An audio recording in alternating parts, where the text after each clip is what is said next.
somebody can explain it to me, but yeah. Look me up. I mean, I've done a ton of things, 40 years. One of the things I think is the funnest thing is when you turn 60, you just don't give a shit. So you can say stuff, and who cares? But a lot of stuff, some of the fun stuff, canonical. I got involved with one of the first private clouds. This was pre-OpenStack. Early in Chef, sold the company to Dell, and then sold the company to Docker. 11 startups, 4 decades of technology. It's crazy, 12 books. And yeah, I mean, Patrick DeWard's the godfather. I couldn't say myself the consigliere, but a shoulder of giants movement, but I was the only American in the first DevOps days. A couple of books, DevOps Handbook. Really proud of this book here. It's an audio only, Beyond the Phoenix Project, and did that with Gene Kim. Some other publications that I've done recently. Working on, this is the one, so some of the things Shlomi talked about, like there's no DevSecOps, this is not a product, this is a project that Nike, PNC Bank, Marriott, Microsoft, and somebody else big, no, there's another big company in there somewhere. But we all got together for 3 days and tried to solve this problem. I'll talk about this again. And this is out there, it's free, it's Creative Commons. It's one of the top 3 or 4 projects I've ever worked on in my life. So one of the things I want to tell you about is, 40 years, let's say 12 years, up until about 2 years ago, I was in vendors. I was just kind of anchored with vendors. And it's a good and bad thing, but I've never sort of sold product. But you do go in, sort of with this anchor, like if you're a DevOps, if you're a doctor, you're a doctor, if you're a chef, you're a chef. And 2 years ago, I went out and I'm like, you know what, I'm going to be unanchored, and I'm going to really do transformation. And I had my toolbox, a DevOps handbook, and all these things that I put. And what I found was, to do transformation, or to get companies to scale, you have to get to this level of truth. And all these tools were just getting in the way of the truth that I actually needed to find, of why you don't scale. And things like lean, agile, safe, DevOps, SRE now is the good one. I mean, companies are wasting, large banks are wasting an enormous amount of time debating what they should do with SRE. Or stop talking about it for a year and you maybe make some progress. But the idea is that these are things that get in our way when we want to find out sort of real truth. So what I really found myself doing is sort of devolving my practice to something I sort of call organizational anthropology, or just forensics, where I just want to go talk to people, and I don't want to put anything in their face that sort of scares them or they have a strong opinion about, and it's all low tech. Like literally no computers. I go in at the CIO level. I'm the CIO level of top 5 banks, industrial companies, and I get the bite-off that I need your dedicated time from your teams. And I'll talk about the process here in a little bit. And so what happened was, as I was going through this, I recognized that there were these patterns that just showed up, and that I could sort of use these as my methodology to sort of unravel this truth. Now 7, it's a cool number. 7 that was easy, I get to do keynotes, right? But the point is, there are patterns that just were clearly everywhere I went. Now I've done longer versions of this presentation where I go through these patterns. In fact, Gene has loosely told me that he's agreed to maybe do another audio book based on this. So I won't go into all detail of this because I do have other, because I really want to talk about the meta behind how I have to get this type of information. Like, how do I get you to tell me how you really do your work, or how there are these downstream dependencies that you don't recognize? Little example. I'll go in and I'll start asking questions about how work starts, and then at some point, somebody will say, well, this work I never document. I'm like, why? Well, that comes from Susie. I've been working with her for 15 years, and it's usually under 20 minutes. And then I'll ask a question like, are there any downstream dependencies? Yeah, of course there are. Active Directory. I'm like, 20 minutes? No, that's somebody else's job. Right? So you can start seeing all the hidden things based on this assumption that you thought it was 20 minutes. And there's a fabulous story about this in the Phoenix Project. Tribal knowledge. How many people read the Phoenix Project? Right? There's sort of that, not a lot. So there's a character called Brent, and he's a bottleneck. He knows everything, and everybody has to go to him to get it solved, right? And I see these people as I have these discussions. I have a great example of sort of Conway's Law, not for some monolith to microservices, but more about organizational design and how you make bad decisions based on your organizational design structure. Complexity, right? Understanding complexity, not understanding complexity, the root of all evils, right? Understanding what failure means, how to embrace failure, and then it just magically funnels to where I can go to CEO, drop the mic, and say, like, everything you think you're doing from audit is just theater. Like, and that's a fun moment. So you probably have heard the sort of blind man and the elephant, right? They're all trying to describe this thing. One person is saying it's a tree trunk, others saying it's a hill, another person is saying it's, a snake, right? And so this has been used for a lot of metaphors, in fact, the original DevOps metaphor. But as we get into sort of what I see, I'm trying to work through like it's usually at the CIO level, and then I'm trying to find out what the edge, the people with their fingers on the keyboard. And I'm trying to get sort of that sort of truth, and it usually is this massive disconnect between what they see and what is really happening. And then, again, magically it all forms down to the real thing, which is you're at risk, real bad risk, and you don't know it. So here's the thing. How many people have heard of the, so you get the point, right? I'm trying to get the truth, so I have to start deciphering cognitive biases, right? I've got to sort of play tricks with people to ask questions. And how many people know the Abraham Wald story? A couple of people. All right, yeah, so it's a great story, right? During World War II, the U.S. put together a bunch of mathematicians, primarily statisticians, to try to figure out the right way to repair engines or metal fatigue from bullet holes from fighter jets that were coming, not jets, but planes. And as they were doing this, everyone was like, oh my God, we got it all wrong. We're repairing where the bullet holes are. Those are the planes that are coming back. We need to repair where the bullet holes aren't, because those are the planes that aren't coming back. And this is another thing I look for. If I go to a company and it's like terrible, terrible, terrible, terrible, and this one shiny person seems to get everything done. It's like, okay, now I need to, instead of trying to figure out, tell you what to do, what not to do, now let's follow this person and see why do they get things done? How come they can get things done? What are the traits that they have? How did you hire that person? Do we train other people to think like that person? So this is from Elliot Goldratt. So if you've done Beyond the Goal, he's not allowed to answer. The DevOps Jeopardy winner, by the way, last night. So Elliot Goldratt talks about complexity and how kind of physics. By the way, Elliot Goldratt, who wrote The Goal, who Gene Kim wrote the Phoenix Project based on The Goal. Deming, physics major coming out of college. Which system is more complex? Anybody want to? System A or System B? System A. We got any System Bs? No, come on. We got one system. Well, Goldratt would say it's System A because it's degrees of freedom. See, that one is an abstraction that it looks complex, but what Elliot Goldratt would say, this one is sort of a false mirror because it's telling you a bunch of things and leading you down sort of a path. Whereas this is a system that has a lot of degrees of freedom and it's more complex. And so I think about this when I go into a client is I got to be real careful that I'm not seeing that. There's a thing about like the doctors are basically make sure they're not seeing a zebra instead of a horse, right? You have to really sort of work your way to make sure that everybody wants to tell you sort of like it's fine or no, this works like this. And you have to sort of really find the answer. And so how about this one? Anybody knows what this is pretty crappy that I put it this way, but tough. Anybody know what this is? What? It says it up at the top, but it gets a little closer there, right? It's the stretch to Jakarta, right? Right, so that basically was that simple. Right, a curl with a basically command. If you hit outside coming in, you hit like a Apache Tomcat, you were basically authorized to do whatever you want. But the industry said, farmer, if our field blames reach on single person who failed to deploy the patch. Well, the truth of the matter is, it's way more complicated than that, right? So there's a congressional oversight that came out and report. For those who study like airline disasters, like Air France 447, it's not just one thing. It was 10 things, and if any of them went right, everybody survives. It's kind of the same thing here.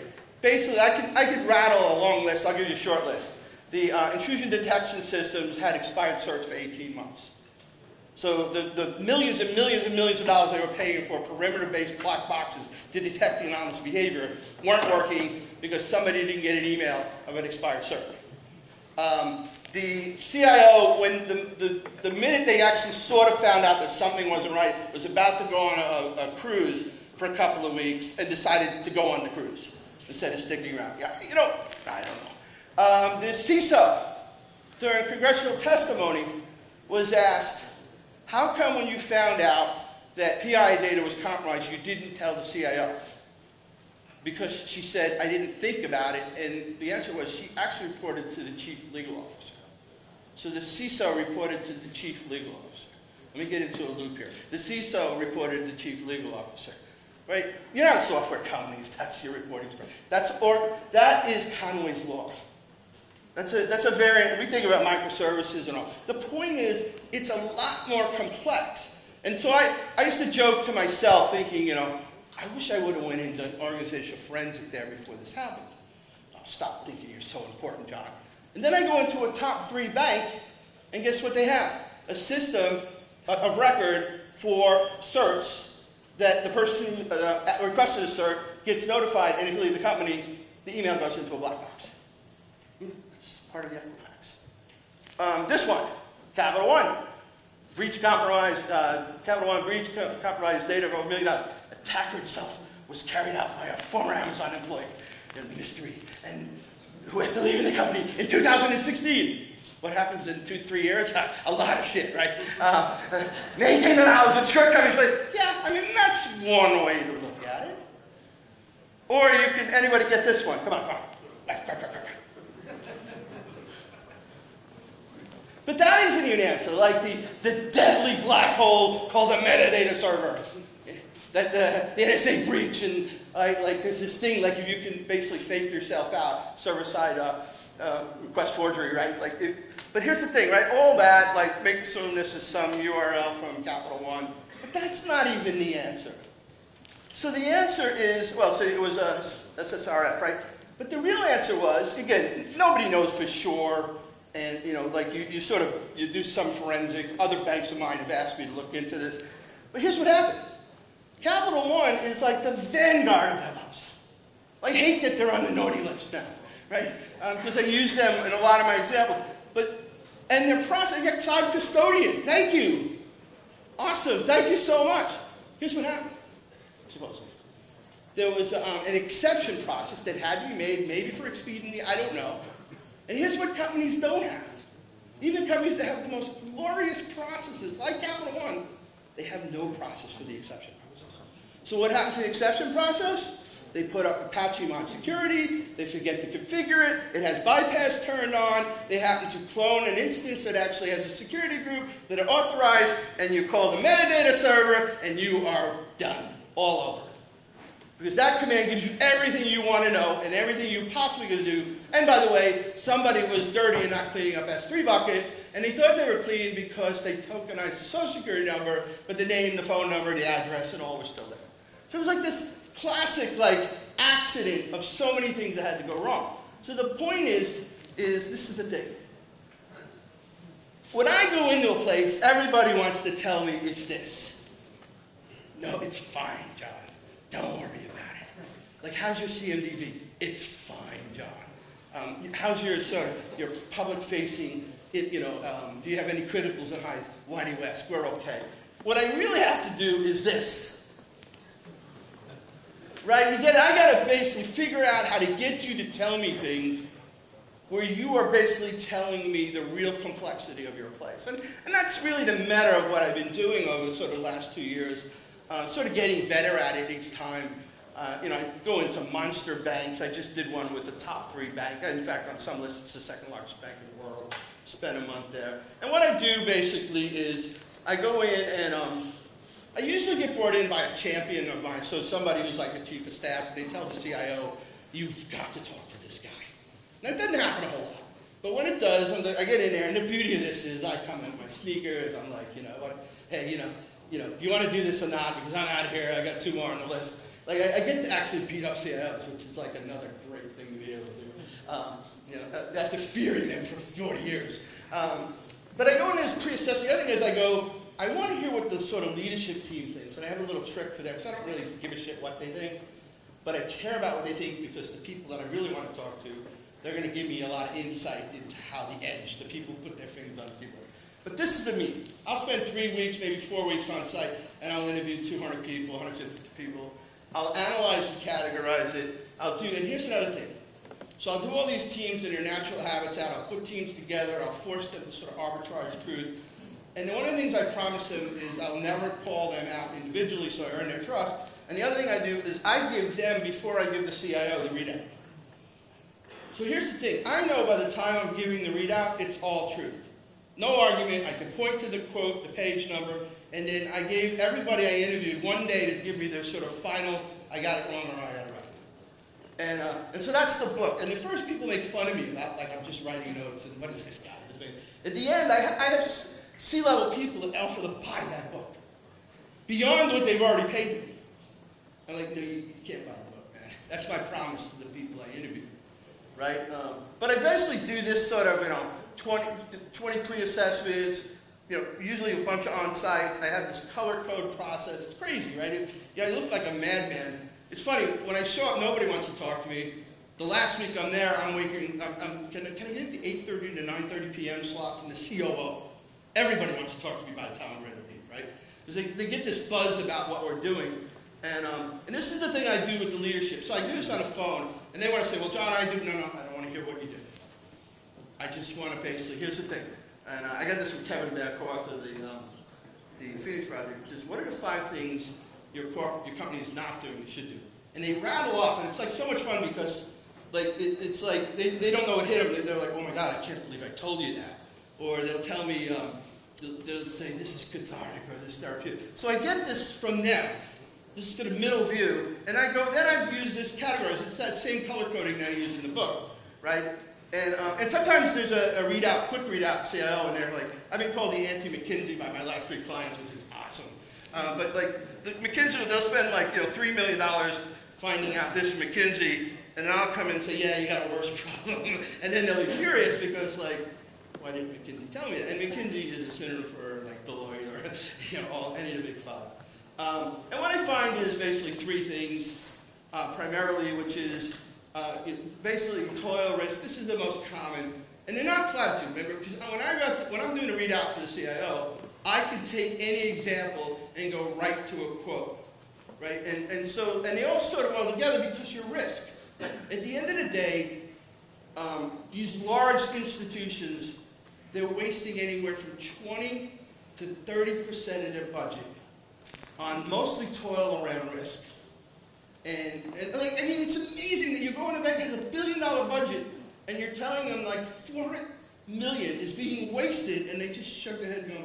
And what I can imagine, they don't disagree with me. And here's the worst part: I call it negative risk ROI, because that money that they're spending is not making them any safe, and it's stealing money from some things that could make them safe. I mean, it's incredible. I did the last one, 6 CTOs where literally 25% of budget was being wasted by forms and things in the form of service management that everybody acknowledged was pure, absolute waste and had nothing to do with real risk ROI.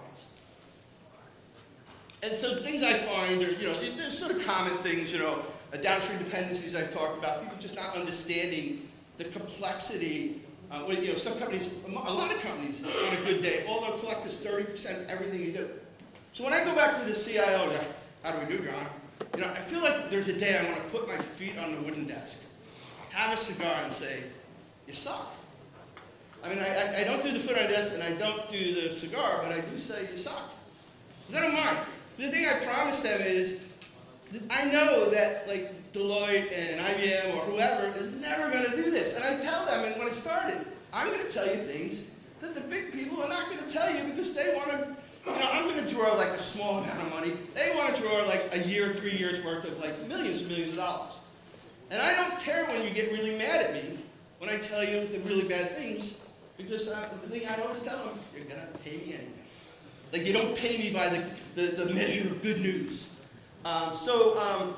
A lot of handoffs, a lot of toil, and toil, again, that's taking away from resources. I mean, banks today, I'm not kidding, large banks, that's still 2 weeks to get a VM. I mean, but like we laugh, but like, so my second slide usually is, this is no way to run a bank in 2019, right? A lot of sign-offs. Here, this one is crazy. So John Osbar, if you don't follow him, you should. He says that incidents are unplanned investments. So companies that only look at, and they're so sort of, they're overhead, that they never touch anything that are critical and high, they're missing out on sort of the butterfly effect of the complexity that always goes on. So Sidney Dekker says Murphy's Law is a lie. It's not everything that can go wrong will go wrong. It's everything that go wrong will go right. So there's this idea that you may be teetering on black swan disasters like 100 days in a row, and hey, I'm fine. And a lot of that comes from, if you actually analyze all the sort of the things that actually are the connecting complexity problems that just get ignored. This is a gold mine. And then, so technical debt. And if you look at general risk, right, another problem in our industry is there's almost like, depending on how much you pay a vendor for perimeter protection, how much do you pay? I'm 15 million, I'm like 20 million, I'm way better than you, right? Like it is this idea that you protect the perimeter. And you can see CISOs and panels and major corporations, they still think like this. And they don't know, like I've interviewed like these hackers, in another room, they anonymize. They brag about how they sneak in your building. And it's so easy to get in your building. And they get in your building, find an empty cube, because there's never an empty cube in a building. And they, like a reverse proxy, they snoop around and they're gone in an hour. And guess, you know how long the adversaries were in Marriott? 4 freaking years. 4 years they were in Marriott. Imagine how much time you have to do your investigation of how to exploit you. I mean, they're really, really smart, and they share a lot of information. I mean, Equifax was, what, 4 or 5, almost 6 months. I'll talk about subjective versus objective governance. That goes back to automated governance. Inconsistent environments. Again, this is not a solved problem. With DevOps thing, and we're all like, DevOps is awesome. I mean, large institutions are still struggling, like, yeah, that chef and puppet thing, I don't know, maybe next year we'll figure it out, right? Like building consistent environments, data ops. Whole presentation next year we'll be doing this about data. So here's the thing. We could talk about all the breaches, and the metaphor is like water falling down a mountain, and you put a block on it, the water's still going to come down. They're getting in. But what do they always get to? It's the data. And what do we do with this? So we have all these glorious ways to move software through pipelines. But here we are in 2019, and we just develop moves data here. We have no evidence. In all these breaches, there's no shot and no evidence of the data that's sitting there. What process did it go through? What did it come from? How has it changed? This will probably be one of the biggest conversations in the coming years. And then, YAML, and I mean, all the configuration. There's companies that don't even realize this is the next generation problem. Breaches coming in from configuration, misconfigurations, or unknown configurations, or cut and paste configurations from something that works, but you have an idea that it works in a way that makes everything incredibly dangerous. And finally, the consistency. The other thing I find, shared environments. This is a problem, right? Especially if you have big patches like Adobe Experience or Pivotal. These are environments that are like yo-yoing because they're sort of designed for production, and in tests they're like, well, we don't really have one for each team, and so we up level, we down level, and it creates just rigid inconsistencies. And I'm not sure what the right answer. I don't know if you can have every team has its own Pivotal Cloud Foundry or Adobe Experience. Maybe that is the right answer. But a lot of environments sort of consolidate as they go down. And large banks, they don't have non-prod. They have staging, but no non-prod. Like you think I woke up like 10 years ago and then surely this is all been fixed. And you come in these companies and my God, I can't believe you're still in this. I mean, everybody knows the CD pattern. This is another one that sort of chokes me up and saddens me. But we're DevOps. We're a 2-pizza team, cross-functional, build run, we're awesome. Here, let's take a look. Oh, you're a bunch of Scrum teams with pods that run, that basically somebody goes, okay, we'll take Sue, Tom, Betty, Jane, and Bill. We'll put you on a 6-week sprint. then you guys, it's mini waterfall. This is not, the research says that you need 3 months for a team to bond. You should be at least 18 months of long-lived teams. And these are basically ephemeral, whack-a-moles of like, okay, this one's done, that one's about to finish, let's pull Bob right now. Right? They're not really doing what was the whole idea behind cross-functional build, run, and 2 pizza teams. So what do we do to address this? One of the things I noticed, like some of the really banks that are like sunk deep in sort of non-functional requirements, usually around service manager or ITIL. And let's say they have like 60 requirements, and I'm not kidding, 60 requirements to fill out. I mean, here's the one I love. The guy who tells me, John, if the only thing you can do here is every time I do a new project on AWS, not have to go to some person in some like black dungeon and explain how the continuity attributes of S3. Like, does not even realize the joke there? I mean, it's 31 nines. The continuity attributes for S3. I mean, you actually have to try to explain this every time. I mean, 31 nines means that like almost every atom in the universe has disappeared, and then you lose your data. I mean, even 10 nuclear explosions is probably like 9 nines or 8 nines. Long-lived teams I talked about. We all know this. You have to move trust to the teams, right? You have to take centralized and move it to local. It's a hard pill to swallow for large companies, but it has to. This is another one is, I try to capture like how people are using terms. I'll see like a DSM, and then everybody's like, yeah, DSM, it's the develop service manager, it's the deployment service manager. So just getting your taxonomy and your team models is sometimes the simplest fix. So when people are in a meeting, you're actually using a word that everybody agrees is the same word. You're not moving a meeting, but like, I'm not sure why they did that different than us. Yeah? Because you just didn't, really sort of sit down and have sort of a definition of taxonomy. And this is the one that kills me.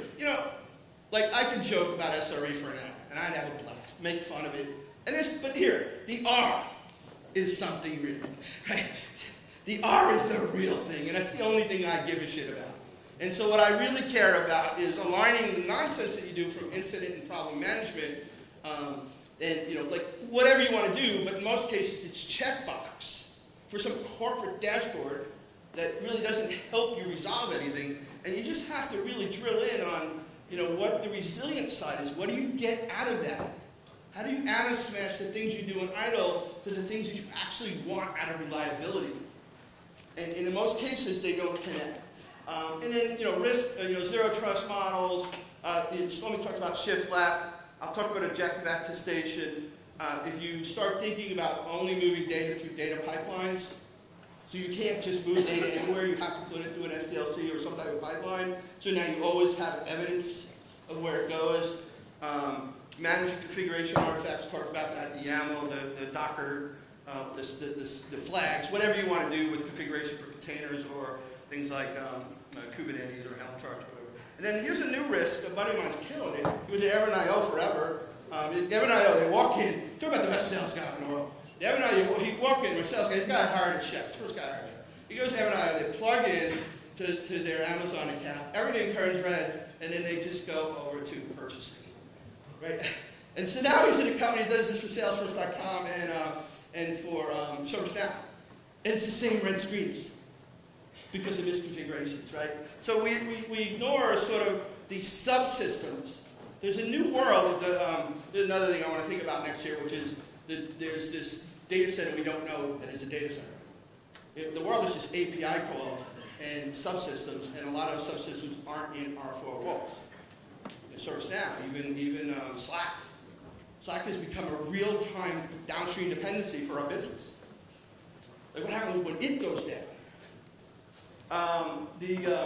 Consistency opportunities, automation, trusted autonomy, common technologies. Data. This is my favorite. And so I play Columbo, right? You have to. So it's like I already know the answer, but I'm going to ask it in a way like I don't know. Can you just explain it to me? I'm just a dumb old folk. So how do you measure velocity? Oh God, we got story points, and let me show you the graphs. But aren't they date driven? Oh yeah. Let me show you the graphs.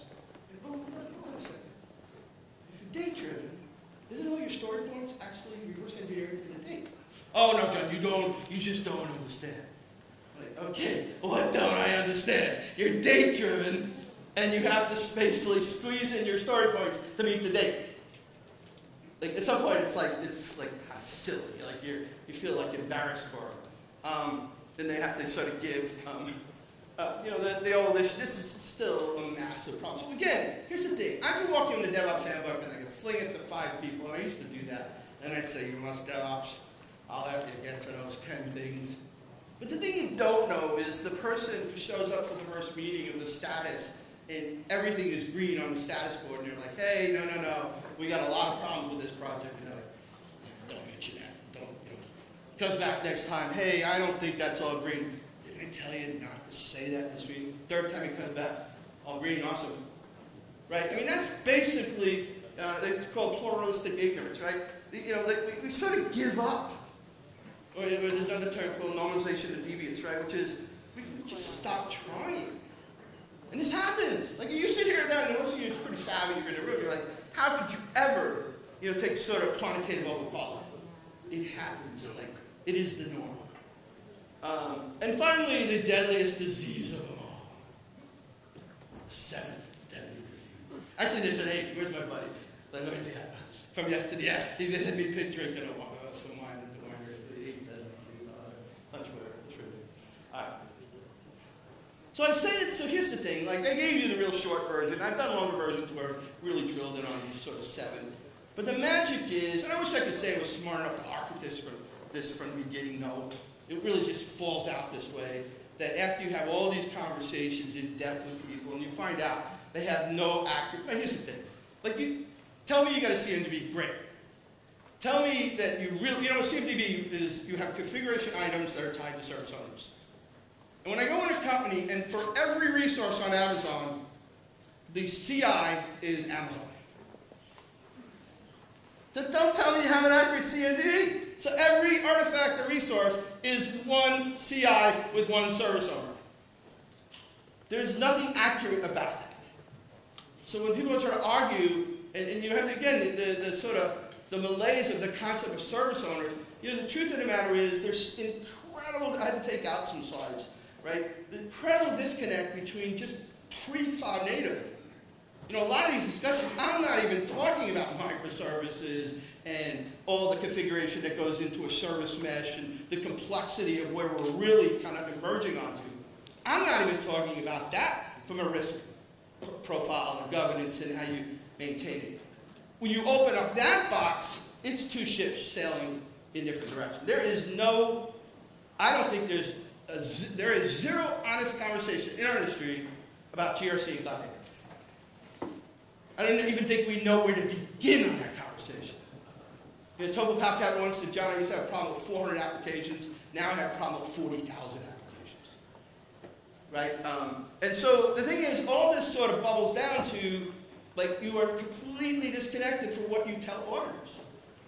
Right? And, so this is the thing that, like, in fact, a good conversation with CIO is, like, John, I agree with all this, I agree with this, yeah, we got to fix that, that's terrible, but I got to stop you when you audit. We win industry awards for our audits. I'm like, yeah, but it's like, dude, do we want to break this out? Like, let me show you the subjective nature of what you have. And, there's one team I met where they were afraid that they were going to get audited. They were doing, like, incredible stuff on Amazon, large bank. And they were like, what, if we get audited, what would happen? They were pretty certain that it would, it would be, like, a disaster. So they called the auditors in, and they asked the auditors, like, what do you need to see for an audit? And so they list things like the time window, the back-out plan, and who was the owner. Again, remember Amazon, it's the only CI, so one person for everything that happens over, a $2 billion IT budget bank. And they look at it and they're scratching this and the other thing. They say, we better fix one thing. I'm like, what's that? Well, first off, none of what we do actually relates to anything auditable. There's no time window. We do auto commits. We do it's the committer, right? Whoever basically, the pairing on the pull request. That's the real. But they're like, one thing we probably ought to fix right now is because now, regardless of what they think, is we automatically delete the Jenkins logs every 5 days. So, I mean, like, I don't know, like. maybe you don't care, maybe you don't understand me, maybe you don't. Like, this is nonsense. This is nonsense. That you got a $2 billion bank, and the auditors will come in and tell you 4 or 5 things that there is no way that these people who are doing Amazon stuff, where they're pulling data from system record mainframe data, and working with smart devices, and there's 0 evidence of anything they do that could show a connection. I mean, we're broken beyond repair. And so what do? You know, somebody pointed like the shift left. Ha, I love this one. Sorry. This is, when you go with a joke, and the whole room laughs, you stick with it. So your suckism is a constant of how much you suck times how many review boards you have. Right? I mean, there are places I go into, and I start counting 5, 6, was that 7 review boards? You had a review board for XML, for job scheduling? Okay. That'd fix that one. Checkbox compliance, I mean, that's what we wind up doing. It's a subjector. I say this is going to change. I send this up in a change record. Somebody looks at that and says, can you put a little more data in there? And then, I mean, it's a telephone game. And then this person says, oh, let's let the person who lets it go into production there, oh, we need a little more. These are complex systems that humans can't understand. The depth of what's going to happen, and this chain of humans like trying to describe what's going to happen, and then an auditor walking in and going, I need to see the change record for this. Oh, well, Sue told Bob, who told Gene, and they had a conversation about this, and then they're like, okay, that doesn't make sense. Let me see the screen prints. I mean, screen prints in 2019? Are you freaking kidding me? Right? Ellie Gorat says, if you have a bottleneck, humans will come up with workarounds. When you fix the bottleneck, you need to make sure you find the workarounds. Because they've gone off and done something else, right? And so, like, I look for a lot of these things. One of my favorite questions is to ask, I'm doing all right. 7 minutes, my God, that's a universe. And the speakers, the watch. They're going to run out of slow. You're going to, is we're going to cut me off. I know you will. You did it to your CEO. And I just waited 30 seconds doing this. The auditor workarounds where they basically. People say, well, I don't tell auditors what they don't already know because it adds more days to the audit, or I don't add more policy to because it will add more days. And, I mean, the bottom line is, a large corporation, it takes about 30 days a year. On a good case, you do twice a year, it's 60 days a year that you're doing for audits. I mean, literally, that is the time. And by the way, it's very true. And by the way, if you have a breach, talk to people at Equifax who spent the last year and a half just getting beaten by the auditors to prove the negative. And the negative was that they didn't actually corrupt the data. I mean, that's the real thing. Like the big, Equifax, like, whew. So imagine we were so, and again, I say stupid, but there's a complex problem, that they were able to sit in there for 4 months. Imagine if they would have corrupted the data, and we had no evidence or ability. You want to talk about putting a company out of business. Go in a bank for a year. Not only just the heck dispose their records. Go and actually corrupt the data, remove the path, and make it so you can't find out, and then sort of announce that the data is corrupt. You were talking about the things, the Knight Capital. Knight Capital, this wasn't sort of an adversary, but Knight Capital, second largest HT on the market. Sysadmin went ahead and distributed 7 clusters to an 8 cluster, missed the 8th one. It was an Algor training. It went 450 million lost in 30 minutes, went out of business 24 hours.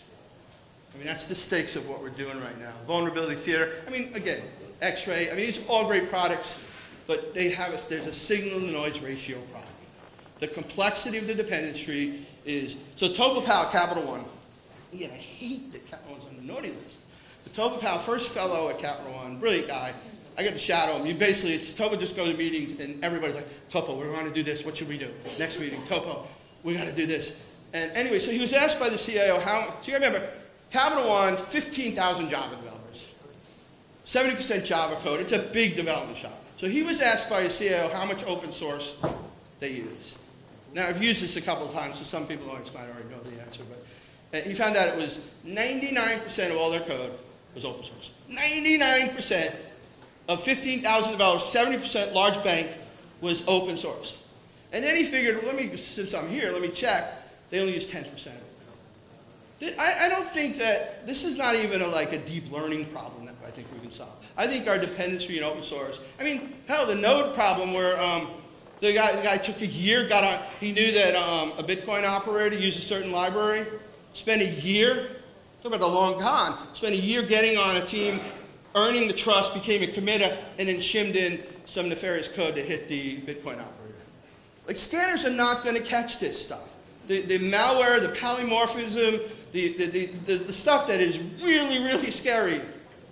I mean, it doesn't mean that you still need scanners. So one of the things I talked about earlier with 3 minutes left is I got a team together. Gene runs this thing, Gene Kim runs this thing in Portland where he invites about 40 or 50 people, and we work on hard problems and we turn them into little ebooks. This year I decided to sort of grab Topo from Capital One, John Resitowski from PNC, Courtney Kisser from Nike, Sam Guggenheim from Microsoft, and Jane Holmes from Marriott. And basically, the idea was this, what we call changing subjective attestation. So when you do your CAB and change record, that's a subjective attestation model. Basically, at the end of the day, you're creating attestations. Like, auditor comes, looks, screen prints, or let me look at the change record. Did Sue tell Bob that told Tim, right? But we wanted to move that to sort of human, non-human intervention. And so our goal was really, this is a book, it's out there now on IT Revolution. It's a top 3 project I've ever worked on.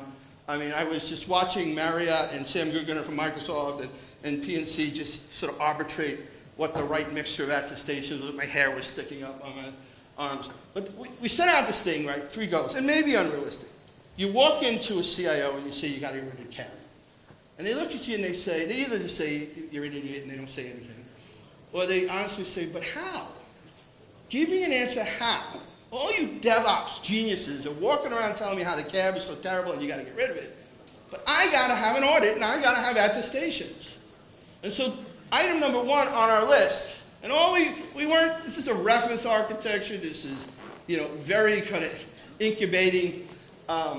We wanted to solve the answer to here's how. The second thing we wanted to do is see if we could move 30-day audits down to half-day audits. That'd be pretty cool. And then arguably, if your efficacy of your audits today, because of the theater nature, are 20 or 30% efficacy, move those to 90%. That was our goal for this architecture. We went ahead and we weren't trying to find a new version of the pipeline. We just needed to put it together in a way that made sense to segregate attestations. And we set up a model for common control, common actors, and then the book will give you each stage, and it's like 80 attestations. I mean, it's insane. And here's the one last thing I'll say with a minute and a half. You can't cut me off because I'm going to actually talk about the book. This is why I put this last slide. He cannot stop me now. I'm going to talk. So here's the thing. I love this guy. I mean, I really do love this guy. You know, I asked him once, why does he always smile? And he just looks at me serious as hard. He says, because I'm a developer advocate. Why wouldn't I be smiling? So here's the book. I'm like, I get a lot of books from people that I want me to read. And I got my own books, and I got 2 kids, and I got a lot of shit going on, right? Like giving me a book is like, especially when it's from a friend, right? Like, if somebody I don't like, I'd be like, okay, right? But if somebody I like, I'm like, shit, I gotta read it. So for about a year, every time I read like the book, and actually, to be honest with you, I thought it was gonna suck. I don't know, it had a weird name, I thought it was gonna be vendory and all this stuff, right?